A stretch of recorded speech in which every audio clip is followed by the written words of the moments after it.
Good morning, class. Since we have been working on writing how to write an original short story, we'll continue practicing that. But at the meantime, we also need to focus on the grammar portion that is left with for the half-yearly examination. And according to the half-yearly examination syllabus, we have done one subject-verb agreement, one exercise, one topic. Now next that we are going to do or left for half-yearly examination is synthesis of sentences. Okay, in this synthesis of sentences, you're going to get questions like join the sentences without using and, but, or so. Okay, we know that and, but, and so, these are the three most important conjunction, you can say, or the words that help you to join many sentences. Okay, complete sentences. These are the mostly three words that we commonly used, three words that helps us to join sentences. Okay, now the difficult part is we have to, this is the task now, this is the time where we are not allowed to use and, but, and so. Okay, these three important or common word to join sentences, and without using this only, without using these three words, we are going to frame a complete sentence, or we are going to make a complete sentence, one complete sentence, without using these three words. So this is a big task for us. Okay, and it's going to be very interesting. So before we get into the exercises, that how can we do this without adding and, but, or so to the sentence, how can we join two or three sentences as one single sentence? So before we head into that, we have certain rules, or we need to know what are the patterns of it, okay, to join and combine and make it as one single sentence. So let's see that. Now I'm referring to this page, this book called Art of Effective Writing book. So beginning of the session, when we were having our classes, especially for class 9, 10, isn't it, 11 and 12, so I've been telling you that this is the book, and then many of you did not have the book for your own reasons. So I told you this is a very good and it's going to be very helpful for you. So I'm going to refer the same book, and if I have that, you can see page 356. It might differ, but the topic you have to check in the content. It's synthesis of sentences. Okay, if you say synthesis of sentences, mine is page 356, all those who are using old book. Okay, so here we begin.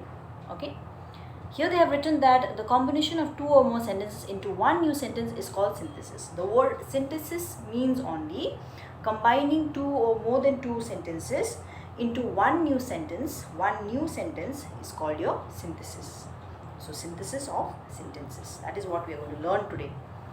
Now combining of two or more simple sentences into a single simple sentence, okay, that is what we are going to see today, what we need to do. And we know that simple sentence, now we have been saying simple sentence, simple, but what is simple sentence? Simple sentence is a sentence consisting of only one clause, you can see. Now clause are usually it's a complete sentence. Okay, so it has a clause, simple sentence, it has one clause, it has single subject, doer of the action, and then you have a predicate. That is what a simple sentence means. So we are going to see or learn how we are going to combine two or more single sentence into a single simple sentence. Okay, a simple sentence has one finite verb. Okay, thus when combining two or more sentences into one simple sentence, we must use only one finite verb and do away with the others. We can combine two or more sentences into one simple sentence as follows. Now these are the things that you need to keep in mind. By how? Number one, by using a participle. Now a participle is that form. Participle are usually formed by a verb. Okay, so it is a formation of a verb, of an action. So here they have written a participle is that form of verb which partakes the nature. It has the nature of both a verb and an adjective. So participle is the combination nature. Okay, it has what kind of characteristic? Participle has the nature of verb, of an action, and the adjective. Adjective is your quality. Okay, quality of a or quality of being a noun, like silly. Okay, so these are your young or beautiful. These are your quality of a noun. Yes or no? So it has nature of verb and an adjective. When two actions occur simultaneously, we use present participle to join two sentences, like they went away, they were crying. This is the first stage where we are going to join this two. Okay, they went away, they were crying. How you will join and make one? They went away crying. You have to understand what is the sentence trying to tell you, and then you have to combine it. Okay, squeeze it to one. They went away, they were crying. So here we are talking about the same subject. They went away, they were crying. So in both, what do you have common? They. So we will use they went away crying. Okay, this is correct as well as it makes sense. So this is how we are going to make a synthesis of sentence. Number 1B, we have when one action occurs after the other, we use present participle to combine the two sentences, like he started early, he arrived there at noon. Again, what is common in between? Like, it's just like mathematics. So we take the common one, only one. When you have so many common, you take one from that. Okay, so he started early, full stop, he arrived there at noon. We take only one. Once we will take he. Okay, so you can start with he started early, or if it's not working with the subject he, we can write starting early, he arrived there at noon. Okay, it's not necessary that we always have to begin with the subject, so we can start like this: starting early, he arrived there at noon. He jumped up, he ran away. Jumping up, he ran away. Okay. Number 1C, when one action follows the first action, we use the perfect participle. I lost my license, I applied for a new one. Having lost my license, I applied for a new one. So when one action follows the first action, we use the perfect participle. Perfect means complete participle. Okay. And the last one, if one of the two sentences has a passive verb, okay, active and passive, I am sure you know it, has a passive verb, we use the past participle to join them. I saw a few trees, the trees were laden with fruits. I saw a few trees laden with fruits. Okay, now that was by using a participle. Now let's see point number 2, by using a noun or a phrase in apposition. Now this is apposition, appositio, apposition. So how? By using a noun, I'm sure you know what is noun, or a phrase in apposition. Okay, phrase is more than one word is called a phrase. Okay, now by using a noun or a phrase in apposition. Apposition means opposition is when two words or phrase are placed beside each other in a sentence, so that one can describe or define the other. That is what opposition means.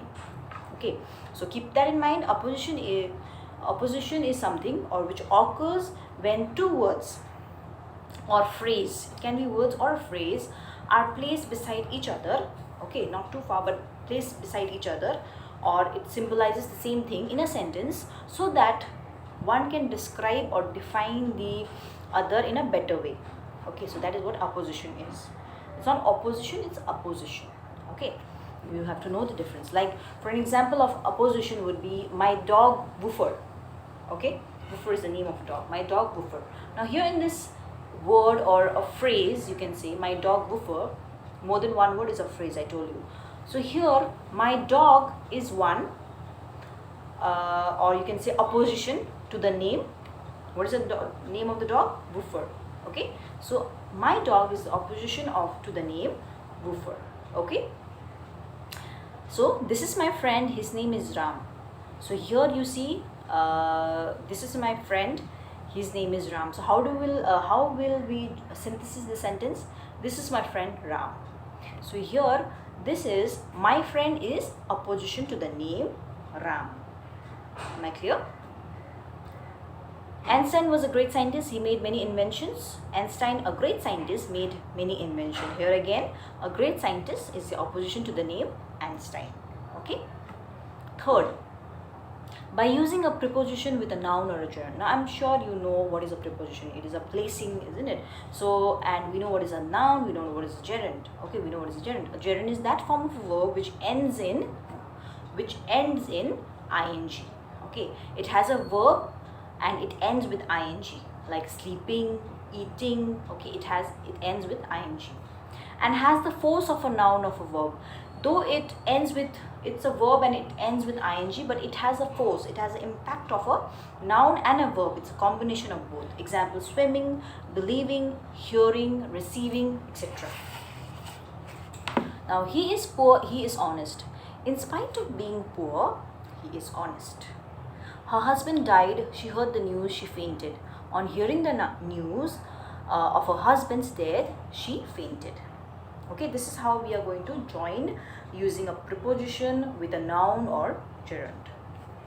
4. By using an adjective. Now, what is adjective? I have told you earlier, it's a quality or state of being of noun. Okay, like silly, fat, okay, wonderful. Okay, so let's see some of the examples. Like Marco Polo made many discoveries. The discoveries were wonderful. Marco Polo made many wonderful discoveries. Okay, wonderful is the word or it's an adjective there. A soldier had a horse. The soldier was brave. The brave soldier had a horse. Here brave is your adjective. The brave soldier had a horse. So by using an adjective we can synthesize a synthesis of sentence. Point number 5, by using an adverb or adverbial phrase. Now again, adverb is what that modifies adjective or verb or other adverb. Okay, that is what adverb is.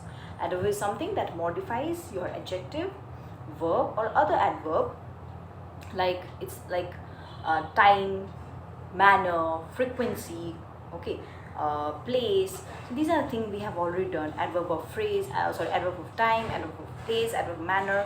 I hope you remember all this. So by using adverb or adverbial phrase, okay, it's quite the same. We can synthesize the sentences. Like for an example, the bus was crowded. That was unusual. The bus was unusually crowded. Okay. He deserved to succeed. He failed. He failed undeservedly. Okay. The sunset. The boys had not finished the game. The boys had not finished the game by sunset. So this is how we are using an adverb or adverbial phrase to synthesize your sentences. Point number 6, by using an infinitive. We know infinitive, adding of to the verb, to the verb. Okay, by using an infinitive that is often followed by to. So verbal consisting of a verb, word of a place of a verb. So infinitive is something, it's a verbal consisting. Okay, it has a verb in it of the word. So and it is followed by to always. So he is very fat, he cannot run. He is too fat to run. Okay, so with verb run we have infinitive to. So to run. I have some duties, I must perform them.